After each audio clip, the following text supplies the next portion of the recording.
Olá, eu sou a Priscila Ribeiro e vou apresentar a comunicação intitulada Foi uma coisa que precisava ter filmado. A Folia de Reis dos Prudêncios de Cajuru e o arquivo pessoal como autoetnografia e memória, participando do grupo de trabalho Arquivos Sonoros, Agências, Sentidos, Movimentos. O presente artigo busca refletir sobre o trabalho realizado em torno da manipulação e organização de um arquivo pessoal a partir de uma comunidade musical de prática. A Folia de Reis da família Prudêncio de Cajuru, estado de São Paulo. Etienne Wenger, em 1998, define comunidade de prática como grupos de pessoas que compartilham uma preocupação ou paixão por algo que fazem e aprendem a fazer melhor ao interagir regularmente. Tal arquivo foi reunido durante o processo de pesquisa que venho desenvolvendo desde 2011, período qual resolvi estudar a Folia de Reis que participo desde a infância, e estendendo-se até os dias de hoje. A partir disso, uma das perspectivas às quais pretende-se compreender esse arquivo parte da ideia de Arjuna Padurai, em que diz que o arquivo deve ser entendido como o produto da antecipação da memória coletiva, sendo, portanto, mais uma aspiração do que uma lembrança. A frase título desse trabalho, Foi uma coisa que precisava ter filmado, é fragmento de uma das falas que exemplificam uma aspiração dos fazedores da folia e nos sugere pensar sobre a importância da memória e do registro para além da lembrança intencional do arquivo oral, decorrente dessa tradição musical. O arquivo possibilita conhecer e auxiliar a prática da folia de reis no presente, de modo a conservar e revisitar o passado. A minha experiência autoetnográfica permeia tais arquivos, trazendo algumas reflexões em torno dessa perspectiva. A memória torna-se indissociável na manipulação do arquivo, pois atua de maneira decisiva, tanto no que concerne às decisões de organização, quanto nos depoimentos, análises, juízos que os próprios fazedores têm em torno da importância de ter um arquivo da Folia de Reis. Diferentemente de um arquivo organizado e montado por institutos, organizações, museus, etc., este, sendo um arquivo pessoal, compõe-se de uma maneira intuitiva, buscando juntar documentos a partir de preferências calcadas na espontaneidade e subjetividade da colecionadora, sendo a ação de colecionar uma atividade presente na vida cotidiana. O arquivo, além de ser pessoal no sentido estrito do termo, ele é também um arquivo pessoal e autoetnográfico, pelo fato de que as coisas nele registradas pertencem à autora na medida em que são registros da minha herança familiar e cultural. A Folia de Reis é uma tradição cultural musical brasileira que, no período natalino, visita casas distribuindo bênçãos e pedindo donativos para a realização da festa de Reis, que acontece geralmente no dia 6 de janeiro, Dia de Reis. A Folia dos Prudêncios está em atividade desde finais do século XIX, tendo Francisco Faustino da Assunção como seu fundador, e posteriormente dando continuidade seu genro José Prudêncio, que manteve a tradição junto aos filhos e netos. Tio Chico Prudêncio, um dos filhos mais velhos de José Prudêncio, em uma entrevista feita em 1992 na Fazenda Monte Alegre, conta ao cinegrafista José Carlos Ribeiro, meu pai, sobre a origem da folia. Vejamos. Queria que o senhor falasse assim da história e da tradição da Folia de Reis aqui na região. É certo, a Companhia de Reis, por exemplo, nossa aqui, isso aí é uma tradição do nosso avô, né? Nosso avô é que trouxe essa festa de Reis aqui para o estado de São Paulo. Ele era mineiro, veio de Minas, então a festa de Reis é uma festa mineira, né? Isso foi em que época mais ou menos foi? Isso aí faz muitos anos atrás, né? Questão de 100 anos para cima, né? Certo. 90 por aí. E meu pai nasceu e criou ali onde foi do filho Zé, por ali. Era rapazinho novo quando ele veio para cá. Então a primeira festa de reis que teve aqui no estado de São Paulo foi onde nós morávamos, foi criada naquela casa velha. Ali que nasceu a festa de reis. Essa festa de reis, nós trabalhamos nela até hoje. Com toda a religião, com todo respeito, com todo carinho, ajudando todo mundo. O nosso avô veio de Minas, trouxe uns companheiros. Então, a primeira festa aí, o papai já era rapazzinho, gostava de uma viola, já saiu com ele. E por aí, naquele tempo, eles usavam fazer o sorteio, né? Um festeiro e uma festeira. Aqui saísse e fazia a festa. Então foi numa posição que o nosso avô já não pôde sair mais, foi ficando de idade. foi até que ele entregou para o papai. A primeira, quando ele entregou para o papai, ele tinha feito o pai Zé Machado, não sei se você lembra dele, tinha uma promessa para cumprir. Ele chamou o papai no quarto dele, o pai Zé foi visitar ele, ele entregou o encargo da companhia para o pai Zé. E o papai pegou, a companhia até estava meio parada, né? O papai pegou o encargo e aonde está até hoje. Foi indo, o papai não pôde sair, os meninos ficou assim meio pra lá e pra cá, começou a sair com os outros embaixadores, mas tocou a companhia uns anos, foi indo, parou, né? E depois pegou, quando o Tony fez aquela primeira no Oidado, daquela pra cá, graças a Deus. Atravessei há muito tempo meio duro, porque da quando foi naquela do Vitor no Oidágua, do Tonho, as promessas, que era do Maurício Custódio, Guitão, foi 4 promessas, tudo de falecido. Então, naquela época foi meio duro para nós, que foi o ano que o Abel morreu, e ele era o encarregado da companhia. Mas muitos até falou para nós que não era para sair, que era impossível sair a companhia de Reis, do modo que estava tudo. Mas ele tinha um encargo, que ele pegou o encargo do Vitor. Então nós todos fizemos uma ideia, uns davam para trás, outros queriam que sair. Então foi indo à conclusão que o povo, dono das promessas, começou a ficar brinquedos, né? Promessa cessada, que é disso. E foi num ponto que resolveu sair. Foi meio duro. Ultimamente, já quase quando a Célia resolveu rezar um terço lá no batedor, aonde a promessa do Maurício foi feita. Vou falar para você, foi uma coisa que precisava ter firmado aquilo lá.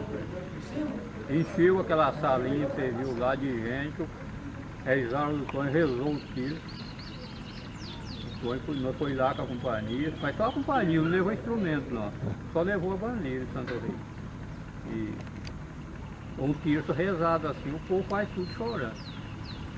E a promessa deles lá era três promessas de falecido.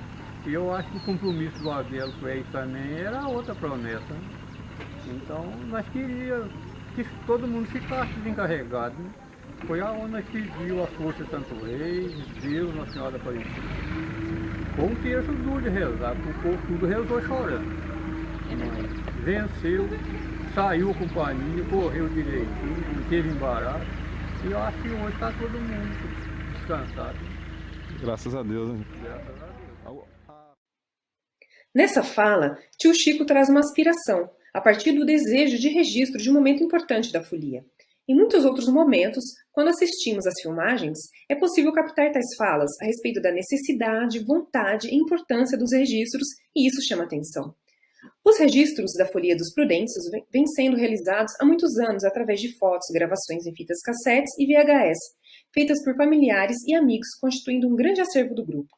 Durante a pesquisa, consegui reunir parte dessas gravações, procurando agregar o máximo de registros possíveis, composto por 181 horas, 5 minutos e 31 segundos de vídeo, 14.267 fotos e 4 horas, 17 minutos e 44 segundos de gravações em áudio, todos digitalizados e armazenados em HD. A organização desses registros resultou em 2 coleções distintas, nomeadas como Coleção Priscila Ribeiro e Coleção Oswaldo Paulista. Parte dos materiais audiovisuais do arquivo foram descritos e transcritos partitura anteriormente no trabalho de mestrado e que atualmente no doutorado auxiliam na investigação sobre a dinâmica musical do grupo. Na Folia de Reis, a música concentra-se no que chamamos de toada. A toada é um elemento musical entendido a partir de uma ideia melódica curta de começo, meio e fim. No desenvolvimento do trabalho, a partir dos registros contidos nas 2 coleções, pude catalogar todas as toadas de Reis cantadas pela Folia dos Prudêncios no período que vai entre 1980 a 2015. Na Folia dos Prudêncios existe o que nós foliões denominamos como sistemas de cantoria, dos quais fazem parte o sistema mineiro, o sistema paulista, o sistema dobrado, o sistema de caminhada e o sistema falecidos. As composições desses temas baseiam-se em um coro de 9 vozes, nomeadas como embaixador, ajudante, mestre, contramestre, caceteiro, tala, contratala, tipe e requinta, tendo em sua base instrumental violas caipiras, violões, cavaquinho, bandolim, violino, pandeiro, caixa e recentemente incorporou um clarinete. A análise do repertório da folia resultou na identificação de 50 toadas diferentes, transcritas e identificadas nas 738 ocorrências de toada que aparecem nesses registros. Escolhi realizar a transcrição em partitura dessas 50 toadas, tomando como base a sua primeira aparição nos registros, assumindo uma função prescritiva. Um exemplo do resultado das descrições dos arquivos é a elaboração de uma ficha detalhada para cada uma das toadas que neles aparecem. Na constituição dessa ficha, tomei por base o modelo de Carvalhinho, realizando algumas adaptações. A partir dessas fichas, é possível abrir várias análises comparativas entre as toadas. Uma delas que podemos rapidamente descrever é a mudança em relação ao andamento com o passar dos anos, no qual observa-se uma diminuição nos anos mais recentes, como também andamentos distintos de uma mesma toada entre os vários anos. Muitas vezes nas descrições, mesmo que inconscientemente, me via no impulso de colocar uma impressão sobre aquilo ou até mesmo completar uma informação que naquele momento estava faltando no vídeo. Mas eu sabia que existia e que na gravação não mostrou, ou a pessoa que estava cantando naquele momento se esqueceu ou simplesmente não fez. Nisso procurei realizar a descrição sobre mais de 200 horas de sessões assistindo aos vídeos de uma forma minuciosa em relação aos detalhes, procurando uma maior fidelidade na descrição dos acontecimentos. Minuto a minuto. Quanto mais antigo o vídeo, era mais fácil de descrever, pois a distância temporal aumentava o meu estranhamento e diminuía o risco de se misturar com as minhas lembranças de infância, como nos vídeos de 1989 e 1990, em que eu estava presente no giro da folia, mas tenho poucas lembranças daqueles dias, pois tinha apenas 4 ou 5 anos de idade.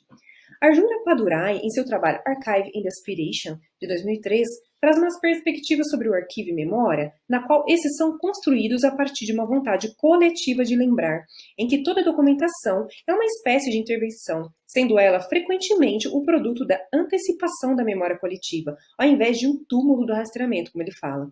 Portanto, mais uma aspiração do que uma lembrança. A Padurai ressalta que essa função profunda do arquivo foi obscurecida pela mentalidade oficial intimamente ligada às governamentalidades do Estado-nação, e diz que, na atualidade, essa realidade já está mudada, havendo diversos tipos de apropriação sobre o arquivo.